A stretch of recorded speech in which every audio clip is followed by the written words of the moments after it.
such a pleasure to have you, Dr. Mark Hyman. I'm so excited. Are we doing it now? We're official. We're doing it. I always like to kind of like ease in, but then I feel like sometimes people are like, did you start? So to give it an official opening for you, welcome. I'm so happy to have you. Thank you. And to dive in on all things, it's so funny when I started in the health and wellness space over 10 years ago, I worked as a health coach for an integrative doctor. So that was like how I really got into this world.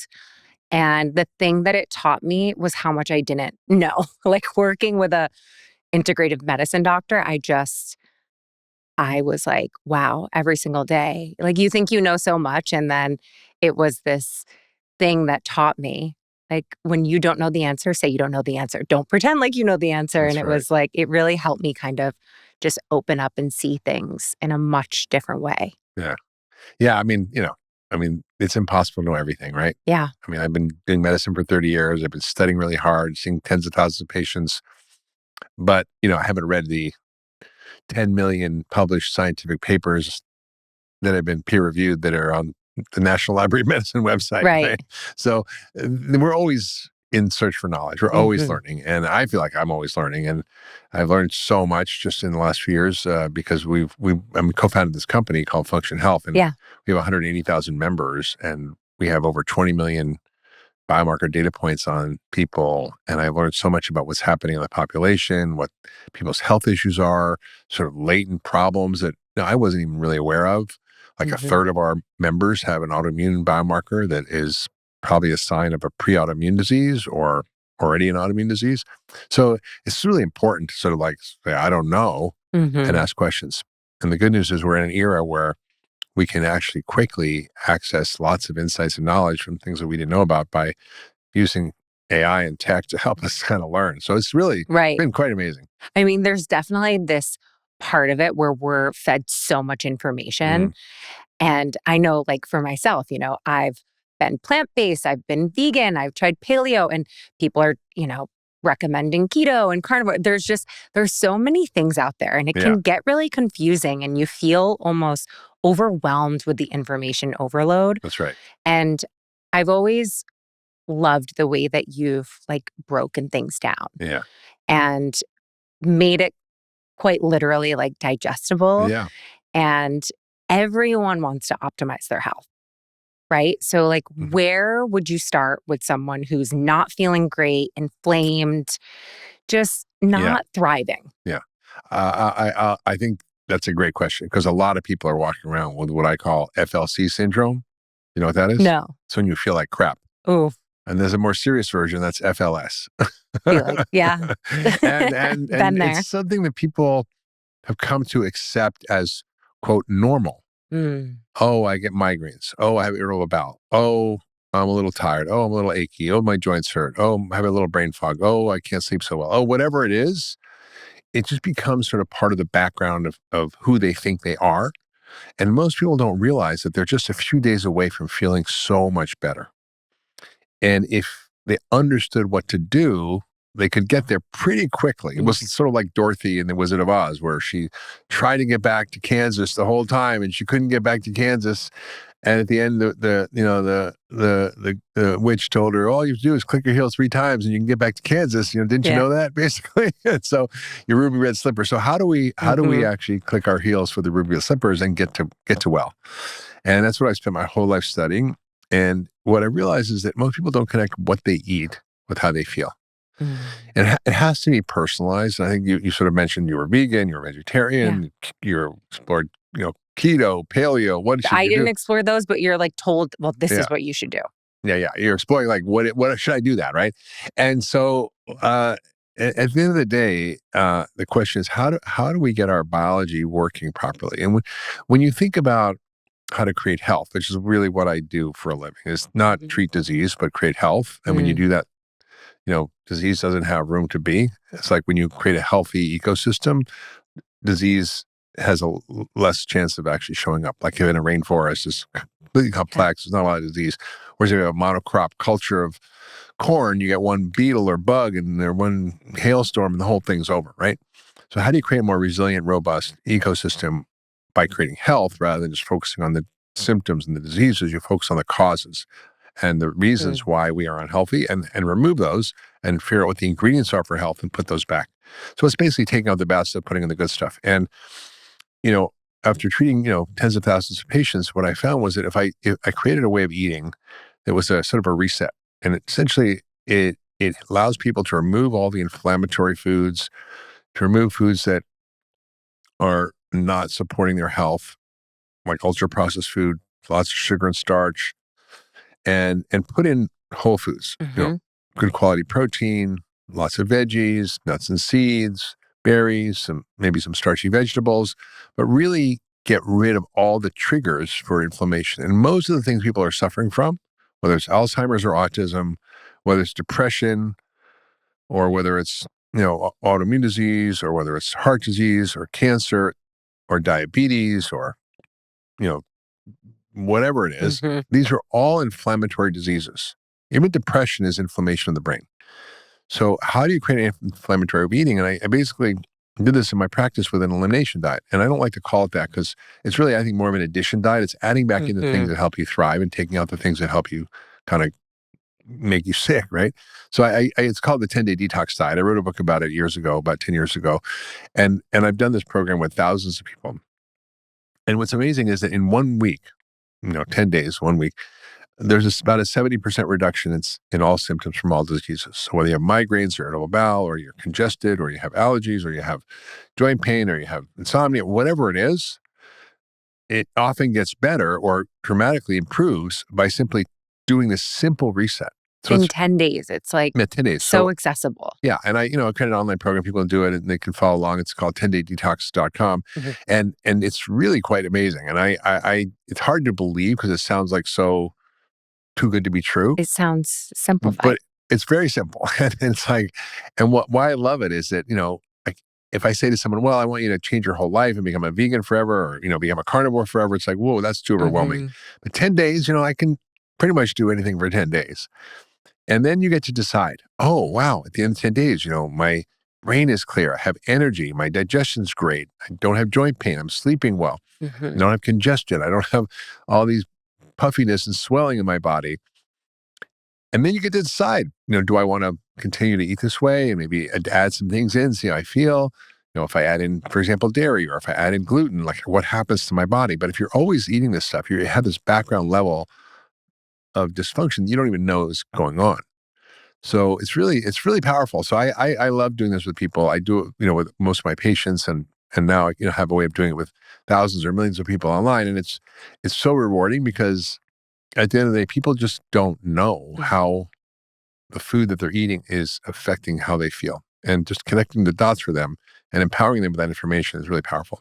It's the beauty of it is like, it really is simple when you break it down into just like the simplest terms, right? And I think offering something like 10 days or like 3 days, like I have like a 3-day reboot. Yeah. Like, just like about working out, being mindful. It's amazing how something just like dramatically shifts in such a short period of time when you commit to it. Yeah. I was like, and we don't, again, I said, we don't know how close we are to feeling well. Right. Most people don't know it. And I had a patient say to me, Dr. Hyman, I didn't know I was feeling so bad until I started feeling so good. Right? It's like if you have an elephant standing on your foot your whole life, you don't know what it feels like until the elephant gets off. Like, oh, that's what it's supposed to feel like. So I think of this as a sort of a way of putting your body back to its original factory settings. And then you can kind of see, oh, wow, this is quite amazing. And what do I need to do? One guy came up to me and said, I have rheumatoid arthritis. And I did this and it went away in 10 days. How could that be possible? Is that possible? I'm like, it's possible because it happened to you. Yeah, exactly. And so that's where we kind of get to play in a fun space where we kind of move past the sort of restrictions and limits of traditional medicine, which is really focused on diagnosis and drugs, to understanding the causes and mechanisms and the science of creating health. And so for someone who's in that place and they're doing the 10-day detox, are you recommending that they're, taking their bloods through Function Health first, and then are you doing it after? And what are you seeing? Yeah, I mean, I had a patient, this was sort of very shocking to me as a doctor, but I had a patient who we did her labs. She did this program for 10 days. And she said, I want to test my labs at the end of the 10 days. I'm like, no, it's going to be a waste of money. We're probably not going to see much change. It might take longer. I just didn't really think it would make an impact. But she insisted. I'm like, all right. And it was remarkable to see her changes in her lipids, her blood sugar, her levels of inflammation, nutrient levels, everything improved in such a short time. So with Function Health, which is basically a personal health platform that allows you to aggregate all your health data from all sources, your medical history, your biomarker data, and for $4.99 a year, which is basically $1.37 a day, you get over 110 biomarkers, initially another 60 at the half year mark. And you get really deep insights about what's going on with your biology, what each biomarker means, what to do about it, how to change your life, but not just go to the doctor, take this drug. It's like, okay, here's what we know about X, Y, or Z. Let's say you have autoimmunity. Well, what could be the causes? Could be maybe something you're eating. So try an elimination diet. Here's what you should do. Here's some potentially supplements that might help. Here's some lifestyle interventions that might help. And then if things don't get better, then yes, you need to see a doctor or you need to further investigate. Maybe you have Lyme disease, or maybe you have mold toxicity, or maybe you have something else. And we guide you in thinking about what actually you should think about next and how to actually best be an advocate for yourself when you do go to the doctor. So it's a really exciting thing for me to think I can take, things that really were never possible before, which is using the power of tech to inform health decisions. And it sounds like you're probably going, well, what wasn't this always the way it's been? Like we use data analytics and computers to solve problems in healthcare. No, we don't. It's analog. It's like basically old school. It hasn't changed in 100 years. We don't use pen and paper anymore, although some doctors still do. We have electronic medical records, but those are essentially paper records, like a Word document or a PDF or something. It's not really giving you insights about what to do. So if you're an investor, you're looking at, trends and spreadsheets and all kinds of stuff. It's giving you all kinds of data and you can analyze it and query it. We don't have that in medicine. But that's where we now are. We're at it's a threshold where we're going to be able to very shortly, and through Function, this is what we're creating and building, aggregate all your data from your medical history, your lab tests, your imaging, omics, your stool biomarkers, and lots more, informed by all the world's scientific literature. So all 10 million papers out there can be read in basically an instant by technology, and also knowledge experts. So top experts in their field have informed the platform to help sift through and understand what it means. And you put all that together, and the output is something that's never been possible before, which is a tech-enabled way to understand your health and your data that's far deeper than any one individual doctor can do. Imagine having 1,000 doctors in your pocket, but the smartest doctors on the planet. That's what we're building. It's incredible. Right. I mean, think of the iPod. It was, 1,000 songs in your pocket. Boop, everybody wanted one. This is essentially the iPod for health, where you basically have everything at your fingertips. You get to query your own data. You get to learn over time of what happens when you do this or that or the other thing. So if you do the 10-day detox and you want to check your labs before and after, you can do that. You want to see what's happening with trends. You decide to change something in your life and you want to see what happens over time. You get to do that. You change your vitamin routine. You want to see what the effect is, or you change your diet. You want to see if your pre-diabetes goes away. And we're seeing these trends by members using the platform. We have like 180,000 members now, and over 20 million data points.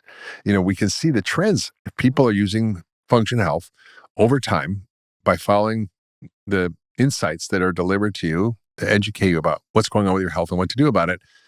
The outcomes are improving.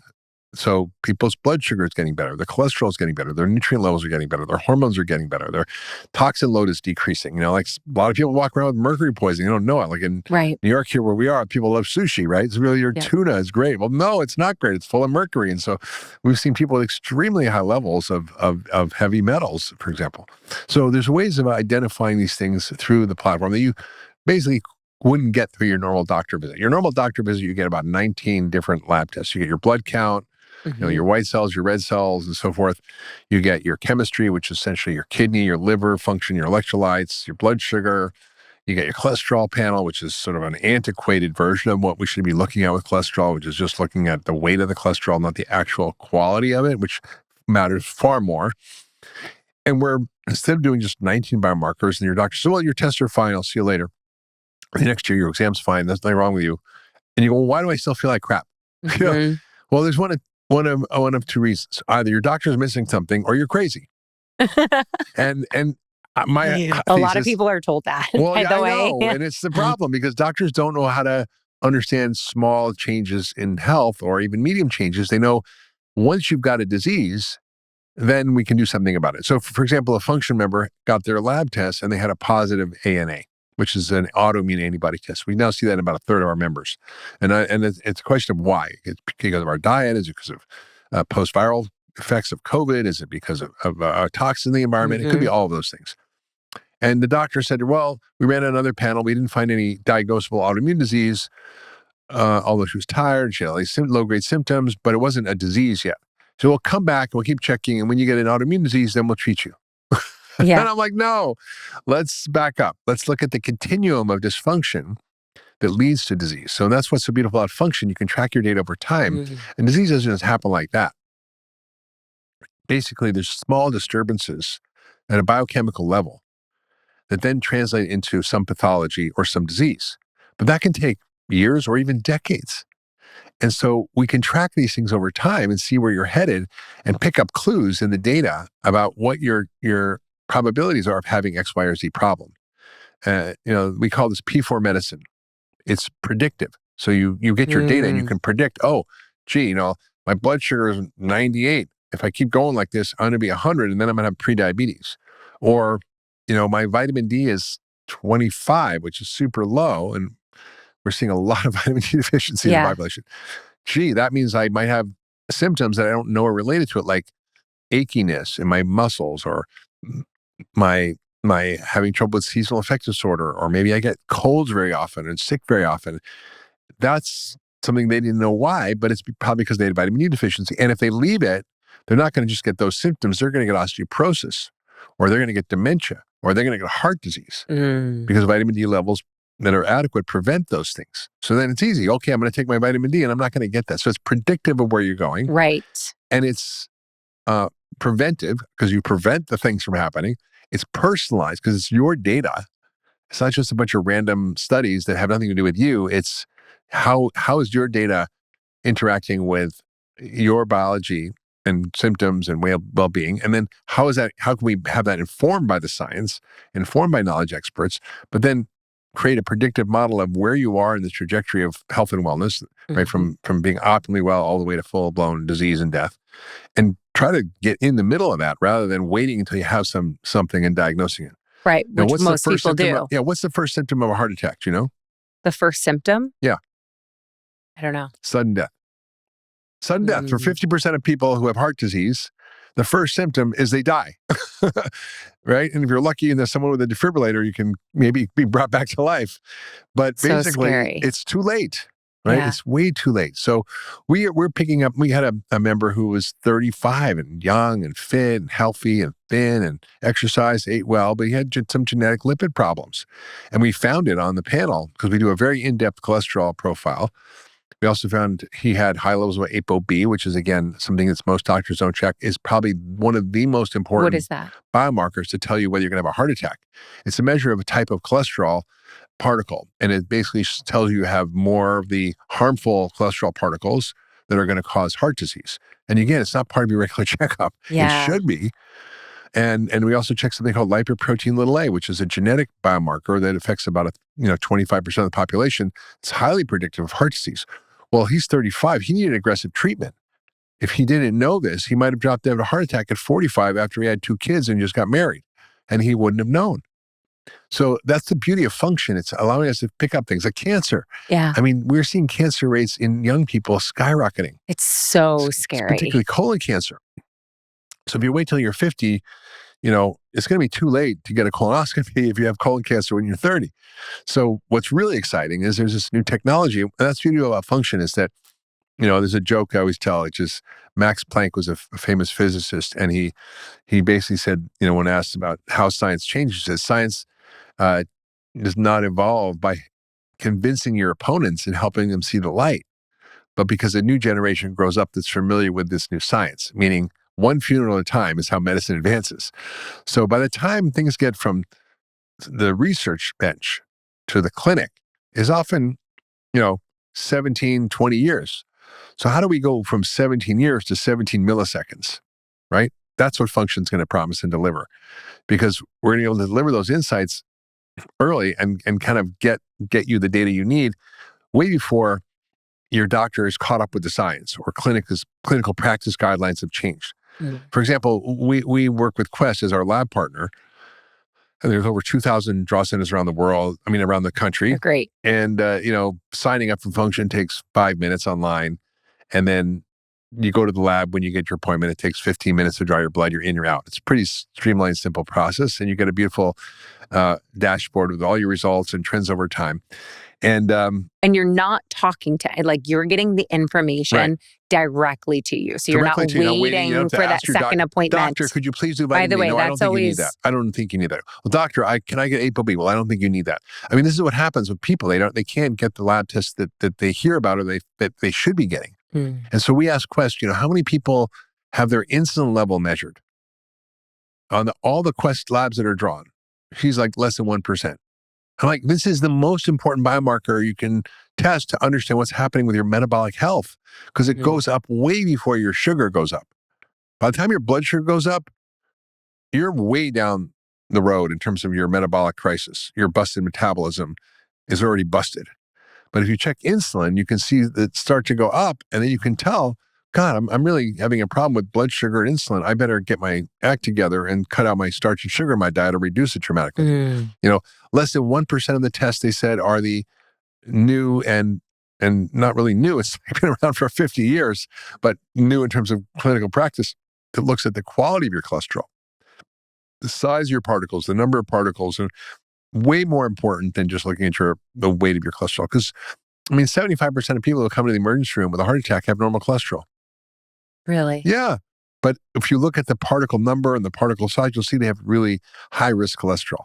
Because it's something we call atherogenic cholesterol, which is basically the type of cholesterol that causes heart attacks. So you can pick all that stuff up through function. So it's just like an in-depth marker that you're not, most people are not getting. Measuring, no, like less than 1%. Wow. Even cardiologists, some good cardiologists are using it, and a lot of functional medicine doctors are using it, but most people are not using this. I've been testing this for 30 years. 30 years, and it's still not in the clinic. So forget about 17 years from the bench to the clinic. It's like, it's a whole generation. Yeah. And I'm like, why isn't this being done? And it should be done. So what we've done is take the leading advances in science and distilled it into what are the most essential biomarkers you should have that you need to know to optimize your health and prevent you from having disease some point later, but also that are affecting you right now. Like 67% or even more, because we're learning so much from the biomarkers of like the population. There's never been a study like this where you have millions and millions of lab tests on hundreds of thousands of people. You learn a lot, right? And so we're seeing about 70% of people have a nutritional deficiency. And this is not at the level that I would say is optimal, but the level that the lab reference range says is in the range of normal. Now, you have to understand how normal is derived. Normal is derived based on the kind of average in a population. It's basically a bell curve, right? So the normal is basically 2 standard deviations from the mean, and that's just a statistical number. Mm-hmm. So if you land in America and you're a Martian and you say, what's the normal weight? It's overweight, because 75% of us are overweight. The bell curve is shifted to the right. 75%. Yep. And 93% have a busted metabolism, meaning they have some degree of insulin resistance. So if you look at just obesity, there's a lot of people walking around who are what we call skinny fat. They look thin on the outside, but they're fat on the inside. In other words, they've gone from having a filet mignon for muscle to having ribeye or Wagyu ribeye maybe. and you end up with really fatty tissues, even though you're the same weight, because you've lost muscle. And a lot of people on the GLP-1 drugs all have this, because they basically are losing weight, but they're losing muscle and fat, and they're not putting back the muscle, which they should do by following your program, which is the strength training and doing that, which will really help. Yeah. But when you look at the amount of dysfunction in the population, it's huge. So 67% have low vitamin D or low omega-3 fats or low iron. And so that's at the level that I think is just like dangerous. So for example, iron is a great one. Iron deficiency is really common in the population. I was low in iron, and it Yeah. really takes a toll on you when you're low in Yeah, iron. and you can be low by having normal blood count, and your doctor checks your normal blood count, and it might not show iron deficiency. But if you measure your iron stores, and it's a blood test called ferritin, part of our function panel, I think 16% have a low ferritin. Now, the range that they say is anything that's, I think, 16 or below. Now, optimal is over 45. If you're How is under that? 45, you can get hair loss, you can get fatigue, you can have insomnia, you have a whole bunch of symptoms that are like, oh, why is Hair my hair? loss? Yeah, why is my hair falling out? Or why can't I sleep so well? Or why am I tired? And why do I have brain fog? Well, it could just be that you have a low store of ferritin. So they say normal is 16 or above. I would say optimal is 45 or above. So in function, we both show you the normal range, which is just what the lab reference range is based on a sick population. And then we show the optimal range. Same thing for blood sugar. I want optimal. Like, don't tell me normal. Give me like we're here to optimize. We want to enhance. Exactly. Like, So we provide both those. And for some things, it's the same. Like if your calcium level is within the range, that's very tightly controlled by the body. You're not going to see an optimal or a normal difference. It's going to be the same.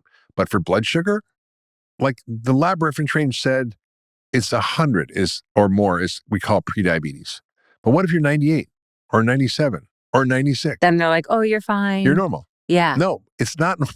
In fact, the data are really clear on this. If any level over 87, you have a linear increase in your risk of heart attacks, meaning each bump up in number, you get more and more risk. I mean, A1C is another example. We learned this from Quest, which is so fascinating, that the average blood sugar, which again, most doctors don't measure in a regular checkup. And by the way, 1 in 2 Americans has prediabetes or type 2 diabetes by very, I would say, more loose criteria. My criteria is much tighter. In other words, they say if your triglycerides are under 150, you're good. I think your triglycerides should be under 100 and ideally under 70. So that's kind of, they say your blood sugar should be, under 100. I would say no, it should be probably under 85. And so that's what they use to define prediabetes. So if we kind of expand it, maybe 75% of the population is pre-diabetic, or maybe 93% if you use the expanded criteria in this metabolic study. They don't alert you to that in the lab testing. They just say it's normal, and they don't give you insights about what to do about it. So we're helping you kind of identify early on, and we can see the degree of insulin resistance in our population. We even have advanced tests, which now are really wonderful. So we've added on not just the original 110 biomarkers, but another 150 biomarkers that you can add on. Like, let's say you want to see if you are at risk for Alzheimer's, or if you have Alzheimer's in your family. Now there are blood tests that help you identify that. Wow. Yeah, you can identify proteins from amyloid or tau, which are the tangles and plaques that happen in your brain when you get Alzheimer's. We can now see that in the blood. And this is for $4.99 for the year. Well, some of these are add-ons. So like the Alzheimer's was an add-on. The cancer was, it's so worth it to know if you have this in your family. Yeah, and I was talking about the cancer risk. We're talking about the young people with cancer. We offer something called Gallery, which is we're one of the leading testers in the world in this. And it's looking at fragments of cancer that get loose in your blood, and the DNA from that is called cell-free DNA, and the methylation pattern on it, which basically means the kind of biochemical changes that happen to it. How you break things down. So now, rather than having to go mammogram or a pap test or a colonoscopy, and you still may need those things, but you can detect years earlier from a blood test whether there's microscopic cancer floating around in you, and you can find it in an early stage and cure yourself. Not put it in remission, but just literally cut it out and you're done. And we found 1 in 188 of our members who do this test have a positive test, and we saved their lives. Wow. Yeah, we saw this with one woman who had ovarian cancer. She didn't know it. And this is a cancer that is silent until you're in stage 4. Meaning you're basically already dead by the time they find it. And how are they finding it at that through stage? Through the blood test. I mean, at the end of right at that stage at when late it's stage. Yeah. Well, because you're gonna have symptoms. You're gonna have pain, bloating, bowel obstruction, fatigue, weight loss. I mean, you start getting symptoms like that when the cancer is super advanced. But you won't get symptoms until pretty late, like pancreatic cancer. Yeah. And so we're able to adapt and add new tests before anybody can add them, that we can get to millions of people, because your doctor's not adding this stuff because they don't know about it, or they haven't been keeping up to date, or they think it's not important, or they think it's too expensive. But, what is the cost of saving one life? Like, what is the value there? Ooh, It's huge. it And we've is. saved so many lives. So you can tell I'm very I'm excited. so You passionate, can right? tell I'm very I'm just excited like, about I'm this ready because, to go. Like, I'm and like, I spent my life, working one-on-one with people. right, And I'm like, what if I die and everything I've learned dies with me?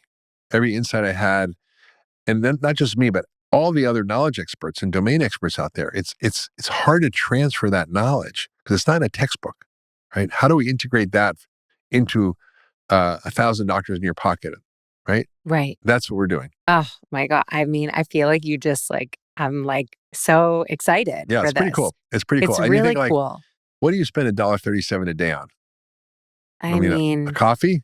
Like, things that you if you don't buy need to be spending it on. a croissant or whatever. I was like, I Yeah. mean, people have a lot of discretionary income. And I think one of the things that people don't realize is, what do they value? Where do they spend their money? Mhm. Right. I read a book years ago called Your Money or Your Life.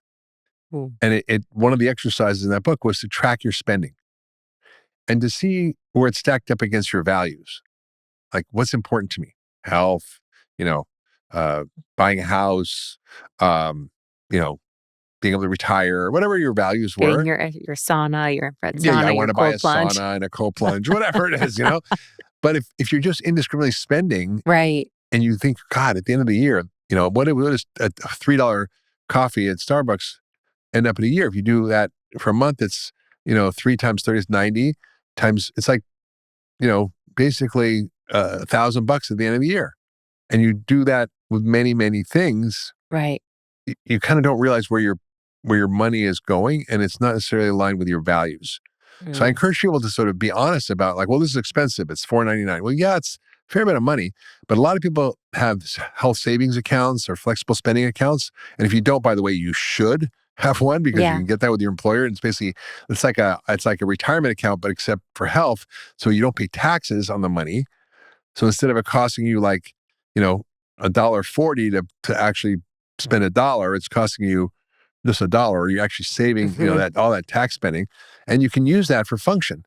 And so $1.37 a day is such a small amount of money to pay for having an understanding of what's going on with your health, and then having a partner, which is basically a super intelligent system that stays with you your whole life, that tracks your data over time, that kind of pops up clues and insights about what to do, what to change. Like, oh God, well, you should probably are low on iron. You need to be checking out why you're low on iron. Is it because you're a menstruating woman that's having heavy periods? Is it because you're a guy who's got colon cancer? Is it because you have ulcerative colitis or a slow GI bleed from a ulcer that you didn't know you had, or heartburn? And then you can fix the cause, but then you can go, okay, I also need to increase my iron. Here's the 4 or 5 ways to do that. Here's what you would eat to increase your iron. Here's the supplements you might take. Here's even an iron infusion they might get. Read the doctor. So we can guide you to what to do in a Mm. very deep way that was never possible before. And yes, we need the healthcare system, but the truth is, most of the healthcare system is a sick care system. It's not a healthcare system. What Function provides is a true healthcare model, how you can create health, not just wait for some crazy disease to show up and then go to the doctor. It's so like when you said something like when you just have to like be honest with yourself, right? Yeah, About I think just the perfect example of like where you're spending and like what's important to you. Like yeah, what do you value the most in your life? yeah, And I think, a lot of people are expecting even just, a diet plan or something to be handed to them. That was probably one of the biggest learnings I learned working as a health coach for years.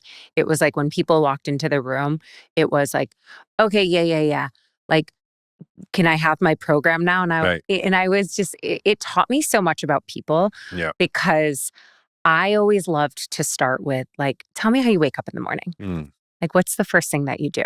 And then, like, how are the relationships in your life? And I love when you share about this because health is not just, right? It's not just like this one thing. It's not like just about what we're eating or it's so much yeah, deeper. And I think in this place of people wanting to optimize, you have to get really honest with yourself on how you're living your life. Like, how do you guide, if you're working with someone one on one around like the full ecosystem of health? How do I do it? Yeah, like I love when you share things about just you actually shared something recently on Instagram about a Harvard study and that they followed around, I think it was like 1,000 people, and they at the end of the day, it wasn't like just what they were eating or just what like the exercise routines. It was about like the quality of their relationships and Yeah. like really just opening your eyes Yeah. to, maybe there's something in addition to all of these things that's going on in your life that's disrupting your system. Yeah. I think, it's so important to sort of look at what matters to you and see if you're living in alignment with those values. Mhm. If you want to be healthy, are you, eating donuts, like, Yeah. or, do you want to, are you feeling like you don't have enough connection in your life and loneliness is one of the biggest killers? How do I create relationships, or how do I invest in the relationships I have? Most people really don't do that as a hierarchy of priority. But what turns out when you look at the data on longevity, having a deep set of connected human beings in your life is Mhm. almost more predictive than anything else for what's going on. There was an incredible study in Rosetta, Pennsylvania, years and years ago, and basically this was a town in the middle of nowhere in Pennsylvania where almost a whole village from Italy kind of moved. You know, all the different stratas of society. People were wealthy, people weren't.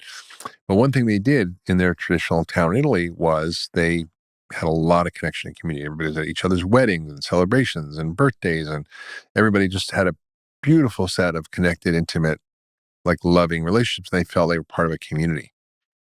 When they moved here, they did the same thing, but when they changed was their diet. And so they ate all the American crap, but they didn't have heart attacks and all the other stuff that you would have expected eating all that crap. And it was like, what was that about? Well, Yeah. it's about the power of these connections. And I wrote a book called Young Forever about longevity, and I went to a lot of the blue zones, and you could Ah, see it. I met this guy Carmine who was amazing. He was like 87 years old. He still kind of had his big kind of, I would call it a farm. It was his garden, but he had like animals, and he had sheep, and he had pigs, and he had trees and fruit trees where and was fig this? trees in Sardinia. Oh, the And he had best. these big, gardens with tomatoes and peppers and eggplant. And he did the whole thing himself. And I basically could barely keep up with him running up the trail behind his sheep up this hill. And he's like 87 years old. But his wife died and he was alone. But he wasn't alone because he was living with his kids and his family and his whatever. And another woman named Julia, she never had kids and she was 100 years old. She's like, I'm 103 months. And she's like, I'm 100, like I'm 5 3/4, right? And she's like 103 months. You hold on to Yeah, every and she's inch. like, but she lived with her niece because her niece took her in. So there was no nursing homes. Yeah. So people had community. She was still working. She was making Mm. these doilies for weddings and things like that, and Oh, was still sewing. And she still walked, and saw her friends every day in the local coffee shop. And it was pretty amazing to see that in action. And mm. something we've lost here. We're all like career driven and Yeah, driving. And we often neglect the things that matter most, which is building a community of networking friendships. And so many people don't have that. I know. They really don't. How do you wake up in the morning? What's the first thing that you do? Open my eyes. Give me some And I action. try to like, just sort of simmer in the night in terms of the dreams that I had and think about the dreams. In a perfect day, I would get up, and have a cup of coffee and I would journal So for, first. yeah, Okay. have a cup of coffee or a tea, whatever, depending on sometimes Yeah. I'm off coffee, on coffee. And then I'll usually go journal and I'll Mm. just sort of dump where all the things that I'm sort of thinking about that Yeah. are happening in my life that I need to metabolize. So it's a way for me to digest and metabolize my life. And I find Mhm. that really helps me kind of frame myself for the day, get grounded, and it's powerful. I'll often work out. Mhm. Sometimes I'll meditate. I used to do that religiously twice a day, but Yeah. I've got a little off track. But Okay. that's something I think is really important as well. Just take time Yeah. and kind of pause and connect Mhm. with yourself and have sort of a reset, so you're not just like jumping on social media. Yep. And then I'll work out. Usually take a sauna, a cold plunge, and then get to work. Love it. What do you eat in the morning?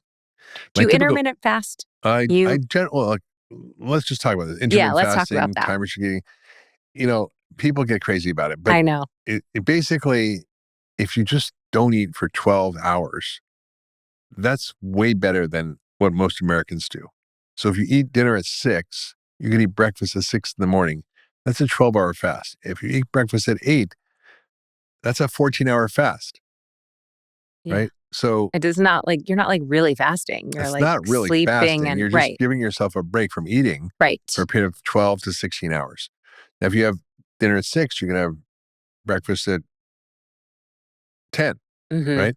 So like today, for example, I ate a bigger dinner last night. And so I didn't really eat anything till noon because I didn't really feel hungry, and I just gave myself a little break.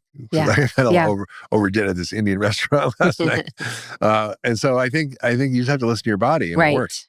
And for some people, it's not a good idea to go too long. If you're pregnant, if you have some chronic disease, or if you're very thin, like for example, I do too much, I'll lose muscle. So I tend to be more careful. So I'll probably go for 14 hours usually every day, not 16 or 18 hours. Right. I used to intermittent fast, and there was definitely a period in my life where I didn't even necessarily call it that. I would just have a break from eating. And then I realized as I've gotten older, I'm in my 40s now, that it was a massive spike of anxiety for me, which is something I've dealt with my whole life. You probably have hypoglycemia, which causes anxiety. Yeah. And now, I have a protein shake in the morning, and I'm I don't feel spikes. I think breakfast is so important. Like whatever you have for your first meal, whether it's breakfast or lunch, it's got to be fat and protein.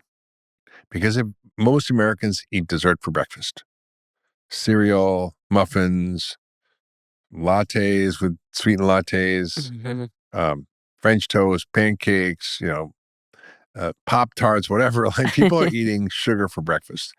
And in most cereal, it's 75% sugar. It's crazy. So, yeah, it's crazy. So I'm a cereal killer. And I think if you eat protein in the morning, and you should eat about 30 grams per protein because it'll kind of kick into your muscle building. And what's important is not just the fasting, but the refeeding and what you refeed with. So if you fast for 18 hours and then you have a bowl of cereal, that's a disaster. You want to eat the right foods to activate muscle protein synthesis, to activate your stem cells, to kill zombie cells. So when you do it properly, you're going to have all these longevity benefits. But if you don't do it properly, you're going to be in trouble. So it's not just a fasting period that matters. It's what you eat when you stop fasting, right? And I'm saying fasting, I mean like eat breakfast. Right. Like when you're fueling what you're choosing to fuel. And in the morning, protein is so key because that's what activates something called mTOR that then starts you to build muscle and actually activate all the things you want to do to sort of stay healthy and live a long life. So I think I have a protein shake, so I'll use goat whey and I'll put creatine in it, throw some frozen berries in, maybe some almond milk. And I'm careful of which of these milks I use because they're not really milks. They're I wanted to ask you that. Nut juice or whatever. A lot of them have sweeteners in them. A lot of them have emulsifiers in them. So some of them, if you put in your coffee, it'll stay all nice and kind of connected. But if you put the one that doesn't have emulsifiers, it'll kind of almost look like curdles out. That's what you want. Right. That's what you want. Because that means it doesn't have these emulsifiers, which are in quote health foods that actually can cause leaky gut, create inflammation in the body, autoimmune disease, allergies. So you want to be careful of what you're doing. But I'll have a good protein shake in the morning. And that I'll probably usually have about 45 grams for me, up to 50 grams of protein. And there's lots of ways to get protein in your diet. Like bone broth is great, but it's not a complete protein for muscle protein synthesis. But if you have it, like for example, I'll have a couple of eggs in the morning sometimes, but you need like 5 or 6 eggs to get 30 grams of protein, and nobody really likes to eat 5 or 6 eggs. That's so much. Yeah, it's a lot. So, but if you have a cup of bone broth with it, that kind of covers it because you can have 20 grams of protein in the bone broth, get a lot of protein in the eggs, and then you're set. Can I be honest with you? Because I feel like I want you to lie to me. I want you to lie to me. Please lie. I feel like there is such and I want to ask two parts, right? I really do want to know, are people actually deficient in protein? And the second thing is, obviously when it comes to like men and women, we're so different. And when I'm told like that I need to eat the number of grams of protein, like the thought of it, like I Makes you actually, nauseous. I feel like I'm going to throw up. Like it's the weirdest thing. Yeah. But when I meditate in the morning and then I also do I call it like a brain dump. Like I just let it all go. Anything, any thought, any feeling, write it out. It really makes a difference. You don't hold it. You let it go. Right. And then you move your body and you physically move through it. But for me, like I do eat protein, but I don't like have this obsessive mindset around it. And I just feel like it's gotten to this place where it's like, it's so focused on protein. I'm like, there's so many other this is things. protein's moment in the spotlight. It's such a moment. And by the way, I'm not the doctor here, so I would love to know. Yeah. You know, let's like, talk about it. And I eat, like, I'm the most sculpted and toned. Like, my muscle build is the most defined it's ever been in my life at 42. Yeah. And I eat it, but I don't sit there and I'm not like, oh, weighing the grams. One more gram. And I'm just like, no, you don't have to do that. Okay, thank you. But here's the deal about protein. So, there's something called the RDAs, recommended dietary allowance. This is what the government sets as the amount to eat. But people misinterpret it. According to the RDA, the amount of protein you need is 0.8 grams per kilo, which is sort of basically, not that much when you think about it. Like, so if you're like a 70 kilo person, that's like 60 grams or lower or so. I'm not good at math, but it's You're not. Not We found something you're not good at. Not good at math. Is it 1 pound per 1 pound? So that's let me get to that. Okay. So that's like, a kilo is 2.2 pounds. So let's say, it's like basically what they're saying is a pound, a gram per kilo, not a gram per pound. So a gram for every 2.2 pounds, not a gram for every pound. That's what you're hearing the kind of conversation about this. But they have to understand what the RDA is. It's basically the minimum amount of protein you need so you won't get a deficiency disease. So how much vitamin C do you need to not get scurvy? Maybe 60 milligrams. How much do you need for optimal immune health? Maybe 500. How much vitamin D do you need to not get rickets? Maybe 30 to 60 units. How much do you need to not get osteoporosis? Maybe 3,000 to 5,000 units, right? Mm-hmm. So what's optimal is not what's the minimum. And what people mistake is that they say, oh, I'm meeting the RDA, that means I'm fine. It means you won't get a deficiency disease, right? But It doesn't mean it's optimal. And you have to look at where you are in your life cycle. When you're younger, you have a lot of trophic hormones, meaning hormones that help build muscle, like testosterone and other hormones. Your body's like hormonally driven when you're younger. That kind of tapers out as you get older. Now, you need to activate protein synthesis with more strength training, with more protein. So as you get older, you get what we call anabolic resistance, which is where you resist muscle building because your body just can't do it as well. So you need more protein. And so when you looked at the ProAge group, which is a big group of protein scientists from around the world gathered to sort of determine what's needed, let's say 60 or so or more, and in your 50s, you're going to start to need more protein. And they say we need probably 1.5 to 2 grams per kilo, which is double the RDA. That's twice as much. Got it. So that's where you get the gram per pound of ideal body weight. So if your ideal body weight's 120 pounds, you want it probably up to 110 to 120. So that's kind of what people are talking about. And the reason is that the thing that kills people when they get older is something called sarcopenia. That means loss of muscle. It's really common. Mm-hmm. And you can tell by a DEXA scan. There's some blood tests that you're going to be able to tell. But essentially it means you've kind of replaced muscle with fat. Mm-hmm. And you could be overweight, and this could be true, or you could just be the same weight you are now, but when you're 65, you could be twice as fat on the inside. And so muscle building is key to longevity, and the more muscle you can put on when you're younger, the better you are when you're older. The one thing I regret is that I was sort of a tall, thin guy who was a runner, and I kind of knew strength training was important, but I thought, oh, I did yoga, that's enough. And it wasn't enough. And I basically was sort of didn't like to go to gyms because there's all these muscle guys there and I felt insecure. And so I, and also I would like do push-ups and it would hurt for 3 days afterwards. I'm like, this is stupid. And I just like had a kind of bratty attitude about it in my head. And then so I was like, all right, I'm teaching people to do this. I say it all the time, but like, I got to do it myself. So I started, when I was 59, my whole body Really? changed. My whole body changed. And it's remarkable how much muscle I was able to put on and how different I feel and how stronger I am and how much more I can do even at 65. So I want to be able to do whatever I want to do when I wake up. If I want to go hike a mountain that's 15 miles in a day, I want to do that. And I just did that like in January in Patagonia last year. Wow. If I want to go heli skiing at 65, I want to go heli skiing. If I want to go mountain biking in Greece, I want to go mountain biking. Like, I don't want to go, oh shit, I'm too old or I'm too weak or I'm worried about falling. So I basically have invested that time to build muscle, but you can't just do it without the protein. So think about it like the muscle strength training is great, but unless you put the ingredients in to actually help you build muscle, which is protein, you can't build muscle. I mean, muscle helps you build muscle. Like just when you eat, I mean, we eat animal foods. And when you look at the data on plant protein versus animal protein, there's no question from the science that animal protein is better at building muscle. Now you can do it with plant protein, but you need a lot more, or you need to jack it up and spike it with various amino acids like leucine and branched chain amino acids to actually stimulate muscle protein synthesis. So you have to look at what your goals are, what you want to do. Like I want to put on weight, muscle weight, so I have to eat even more protein, right?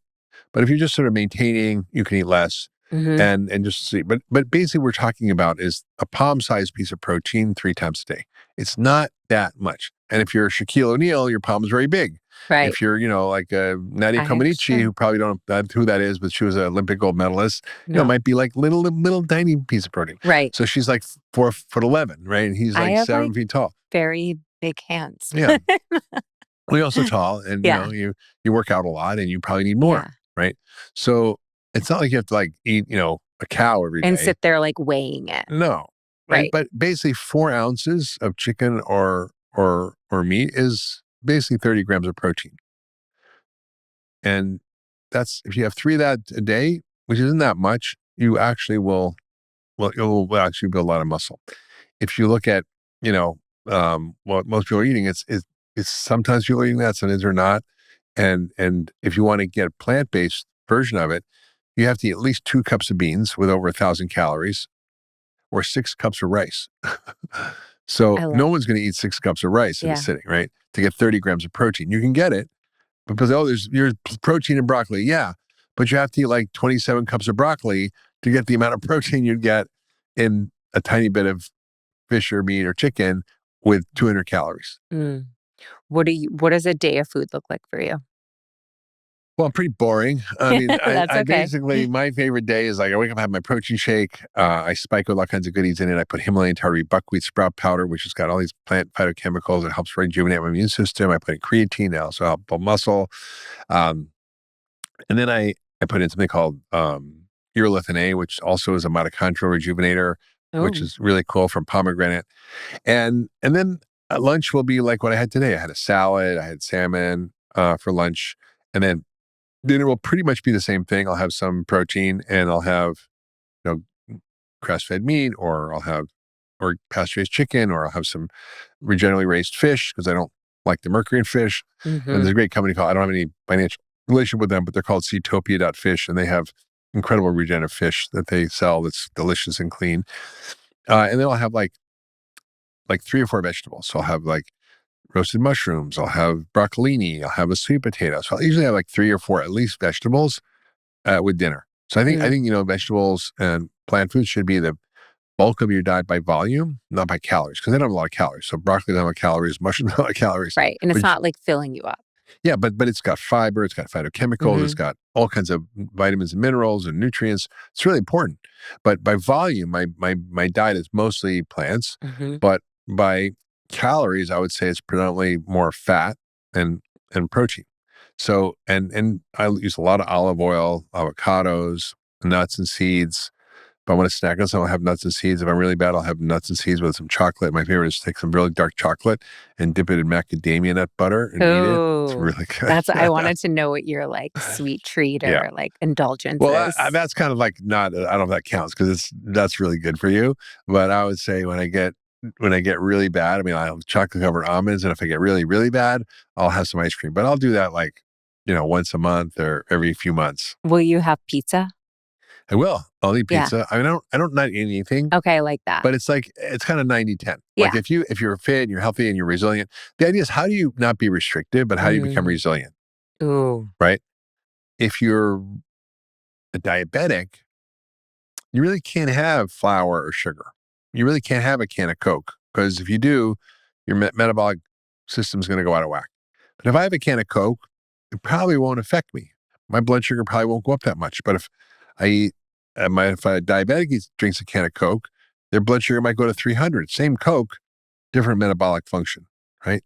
So the idea is how do you become resilient and healthy? If I keep my gut healthy, if I keep my immune system healthy, if I keep my metabolic health optimized, then I have much more flexibility. And if I'm going to Italy this summer, yeah, I'm going to have pasta and pizza, right? Yeah. And I think what function helps you do, and function health is so great at, is helping you see where you're out of your game. Like, gee, my metabolic health isn't so good, or my hormones are not great. Or I mean, I had a guy email me who's like a 30-year-old guy or 40-year-old guy who's like got really low testosterone. So I'm like, what's going on there? He's not going to do well if he doesn't optimize that. So we're seeing so many things that help people optimize where they are, and they can do it, most of it through self-care. And this is where I believe it. Most things that people go to the doctor for, one, the doctor doesn't really do a good job at helping you with, and two, they're things that will resolve through self-care. Ooh, I Right? love this. So I think of, there's sort of general principles for everybody. Everybody should eat real food. Nobody should eat ultra-processed food. We should reduce our starch and sugar intake. We should eat a lot of plants. We should exercise. We should do strength training. We should do cardio. We should do flexibility. We should get 8 hours sleep. We should manage our stress. This is sort of basic for everybody. But then what if something's off? Well, then there's the self-care where you add on in kind of a modular way. Okay, gee, I'm really low on iron. Like, I better eat more steak, and I want to figure out why I'm bleeding or why I'm having an issue. I'm from a menstruating woman. How do I fix my hormones so I don't have heavy periods? And then we guide you on how to do that, right? And then you can optimize for that. Or if you're like, oh shoot, I got prediabetes, well, you're going to like probably for a while till you get metabolically healthy, restrict starch and sugar, which we're guiding you to do. Yeah. And do this kind of exercise and do these other things. Maybe take a few of these supplements like fish oil or other things that can help, like berberine that can help blood sugar metabolism. And we'll guide you on what to do and what doses to take. And so then you can do self-care. And then if you're like really bad and you don't get better, well then, yeah, you can go to the doctor. And this is what you should expect when you go to the doctor. This is the kinds of things that they might suggest. These are the choices you can make about the medications that are available or surgical procedures that you might need or what further diagnostic tests you might need, like imaging, which is pretty exciting. We're going to be adding that in hopefully soon to function. So there's like a lot of cool things we're going to be putting in the system that allow you to really figure out what's going on. It's amazing. One thing I'm so passionate about that really got me into this space is mental health and just really prioritizing my mental health and how it's all connected. It's so connected. I mean, it's so connected. And I wrote a book 15 years ago, well, 16 years ago now, or 17 years ago, depending on when I wrote it and then when I published it, a long time ago, called The Ultra Mind Solution: How to Fix Your Broken Brain by Fixing Your Body First. And when I say broken brain, it's everything from autism to Alzheimer's, from depression to anxiety to OCD to bipolar disease, schizophrenia. And how do we break this ancient division between our head and the rest of our body? Yeah. The joke is that neurologists pay no attention to the brain, to the mind, and psychiatrists pay no attention to the brain. But a lot of our psychiatric problems are problems with the brain, and the problems with the brain can be diagnosed. And Function Health provides a really deep set of biomarker insights into things that drive mental health issues. So let's say your omega-3 fats are low. How many people out there listening have had their omega-3 fats done? That changed everything for me. Yeah, you're like, I'm a vegan. Shoot, I'm depressed. Why? Because I have no omega-3 fats, or I've got my hair is cracked and my skin is dry. My My nails are nails are brittle, actually and really long. yeah, like my nails are really hard to Strong. cut because I take omega-3 fats, and people have cracked, soft nails. It's because they're deficient. Yeah. And it doesn't show up as like scurvy, but you do get deficiency. And these are what called essential fatty acids. They're not like optional. They're like a vitamin or mineral. You have to have it to live. Mm-hmm. And most people are deficient. Over 90% are insufficient or deficient. And we see this. We look at your B vitamin status in a very deep way called homocysteine and methylmalonic acid. Tests that are not usually done by their doctor. They'll check B12 or folate, which are important, but these are much better tests. And we see many people who struggle with depression or anxiety. And So many people. when you actually look at the causes, yes, sometimes it's because you're in a bad relationship, or your mother died, or you lost your job, or there's a COVID or whatever that makes you depressed. But like there's also biological reasons, and you've got to get those out of the way first. Maybe your mercury is off the chart. That's going to cause depression. Maybe your hormones are messed up. If you're, testosterone's low, if you're a guy, you're going to be depressed and low energy. If you have vitamin D deficiency, you can be depressed. So we check all these things that are modifiable factors that drive mental health crises that are not being treated. Or we find you have a metabolic health issue, meaning you have prediabetes or type 2 diabetes or somewhere in that spectrum. And we're seeing, now whole departments of psychiatry called metabolic psychiatry about how sugar and starch cause mental health issues. And there's massive research projects going on even at Mayo Clinic looking at keto diets for severe mental illness like bipolar disease or schizophrenia, because these are often metabolic problems of the mind.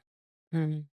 And so it's shocking to me how many people can get better and don't need to suffer by just some simple things that they can do if they knew what was wrong. And the thing is, most people have no clue. I know. And that's really why we co-founded Function, was to create a way for people to own their own health, to have agency, to be the CEO of their own health, and to understand what's happening under the hood. People are using wearables and glucose monitors, all these great things. That's great. It's not enough. Like you got to go deeper, and you got to find out what's going on under the hood and integrate that with your medical history, and be able to have the opportunity to take advantage of the science and technology and deliver that to you in a beautiful way that you can track over time, that it up levels your health by understanding these insights that you wouldn't have had if you hadn't done the labs. It just like, it gets me like going. It brings so much hope. Yeah, I mean, if you look at thyroid, 13% of their members have autoimmune thyroid disease, and probably half of them or more don't even know it. And they're walking around with low-grade symptoms of thyroid dysfunction. Which is what? Like, what are some symptoms? Well, you get hair loss, dry skin, fatigue, high cholesterol, cognitive dysfunction, insomnia, muscle cramps, constipation, low sex drive. Do we need to go on? It's a lot of stuff. Brittle hair, cracked nails. I mean, these are things that are kind of vague symptoms that you kind of think, oh, well, I'm just getting older. This is sort of normal. Not normal. No. And so we check not just the TSH, which is what your average doctor would check if they're looking for a thyroid problem. By the way, it's not on your basic annual checkup, but if you ask for a thyroid test, they'll do this thing called the TSH, which is your brain telling your thyroid to make hormone. That's not enough. We have to check thyroid antibodies to make sure your body's not having an autoimmune response, which is really common. It's the most common autoimmune disease out there, and it's missed. We check also the free T3 and 4, which are really important hormone levels that tell us more than just your TSH, because your TSH could be normal, and then these could be off, and you wouldn't know it. Like I saw someone yesterday, she had normal TSH, but her T3 was quite low. So she's having thyroid symptoms. Oh, I'm a little insomnia. I'm a little tired. I don't know what's going on. Something's changed. And she's a menopausal woman, and everything kind of goes wacky. So we can help her by saying, here's how you optimize your thyroid with lifestyle.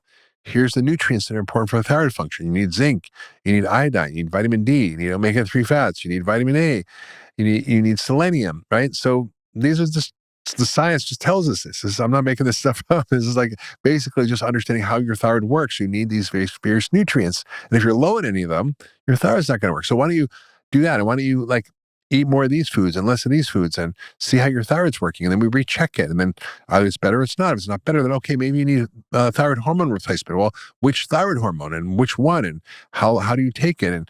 And not just the typical Synthroid that your doctor gives you, which is T4, you might need T3 or you might need a combination. And so we guide you in exactly how to think about what's going on with your health and give you those insights that you wouldn't get. And that's shocking to me that like people are walking around with this and no one's picking up. Right. What is Hyman Hive giving that function? Like, what is the difference between function health and Hyman Hive? I'm a many-headed hydra. Like I've been, I'm old. I'm 65. I can't believe you're 65, by the way. Doing medicine for God knows for almost 40 years now, and God, that's scary to say. I'll be a doctor in 2027. I'll be a doctor for 40 years. That's nuts. What an accomplishment. It's nuts. So I've been writing books. I have like 15 books, was it? It was 15 New York there. Times bestsellers. I have 19 books I've written. I'm updating an old one, so maybe it'll be 20 now. And I have a website and a practice and what's the website? Function Health is now my main focus, which is how do I go from one to the many. But Hyman Hive is basically an online community for my followers or anybody who wants to join that allows them to, it's a membership hive, which allows them to have access to me every month. So we do lots of Q&As and fun stuff together. That's a lot. Additional content that they get, like they get no ad-free podcasts. They get access to various it's guides that we've created around how to deal with COVID or how to eat or how to shop or a lot of really free, amazing content that is part of the Hyman Hive membership. And people love it. So that's the community. Yes, the community. And it's a community because I think community is medicine. We talked earlier about this, and I think community is medicine. And you can do it one-on-one, but it's a little easier if you have a group of people helping each other. Yeah. And so we have a health coach that works with you. We have nutritionists. It's great. And so you can go to drhyman.com/Hyman Hive and learn more about it. Amazing. Thank you so much for everything that you give and share. And I feel like you just got me all amped up just to continue. It's just like this constant evolution of wanting to show up as your best self in every way, shape, and form. And to be able to, share this with a community that is so like-minded and all wants that same thing. Like, it's just the power of like this life that we live. Like, let's live the best life that we possibly can. It's true. I think we said it's so important. I want to double click on that because the whole point of any of this is not to get your blood tests in the right range. Yeah. Like, who cares? Like, right? The point of all this is to be able to live fully and to be healthy and to feel good. So you can live your purpose in the world. You can do the work you want to do. You can show up in your relationships and be present. You can give to your family, your friends, your kids, your community, right? Because if you feel like crap, you just want to watch Netflix all day, right? Like you just want to binge eat on Doritos, It's also not attractive. Like, I'm sorry, I'm going to say it. It's not hot. Right. Like, clean it up, people. Well, but people don't know. People are trying, but they don't have the information. That's true. Why Function Health is but so they're great. Also not trying. Yeah, some people are. I'm just going to be honest. Some people are. Some people aren't. But if you don't feel well, it's really hard to get motivated to do the things that matter. Yeah. Right. Even if you care about those things.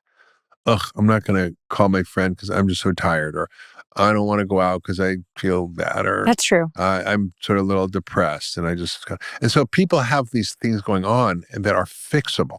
That aren't a normal part of being a human being. It's not some design flaw that we're having these things. And the sad part is today we have to work a lot harder to feel good. Why? Because we live in a toxic environment. Yep. A nutritional wasteland, a toxic nutritional wasteland where it's hard to find anything that's actually food. Most of the stuff that's sold in the supermarkets is not actually definitionally food. If you look at the definition of food in the Webster's Dictionary, which is something that supports the health and nourishment of an organism. So if you eat Doritos, it does the opposite, right? And also, people need to understand that they live in a world where there's a lot of stress and there's a lot of environmental toxins and there's a lot of just things that we have to deal with. And so you have to work a little bit harder to feel good. Yeah. And then we were joking before about how, like, when I lived in New York, I had to, like, go to yoga and get a massage and do a sauna, or just manage the intensity of the city, and every day. And so I'm on meditation number 2, that's and right. it's like That's right. 2 p.m. That's right. That's That's right. how I manage, though. Yeah, of course. So, like I said, so people have to put a little more effort in, Right. but they don't have to feel like crap. And I think, it's my hope and dream that everybody can not have to suffer needlessly from things that are fixable. And that's why we created Function Health. Well, I feel it from the depths of your soul, and it's really a beautiful thing Thank you. to be able to share in this way. And I think, I do get a little tough sometimes because I'm like, I think people are afraid to really look themselves in the mirror. But hearing you say, like, some people are just really struggling with that because they're not feeling good Yeah. is like, it like touches your heart. And Yeah. everything you just shared just like gave me so much hope for optimizing my own personal health and the people that I love, but for people out there who are feeling like there's no other way. Yeah. I mean, and I've experienced this too. Like, there is a way for people to understand what's going on. For example, I had a back surgery recently and they had some complications and I lost like half my blood volume. So Mm. I was super anemic. Like normally your blood count should be like 15 or 14 for a guy like me. It was 7. So I literally lost Whoa. half of my blood volume. So yeah, I had no energy. I got dizzy when I stood up. I didn't want to do anything. Yeah. Like I get it. But Hmm. I knew by learning what was going on, I learned, okay, I need to eat more of these foods. I need to do these things. I need to push through because I know this is physiological. And I think a lot of times people mistake the symptoms they're having with just being a normal part of being a human being. They're not. Mm. Well, I feel like everyone's signing up after this. I hope so. And I mean, Check it out, what are we waiting functionhealth.com. for? There you go. Let's do it. Thank you so much. Such a pleasure talking with you. Thank you. Amazing. I am fired up, people. That's good. That's good.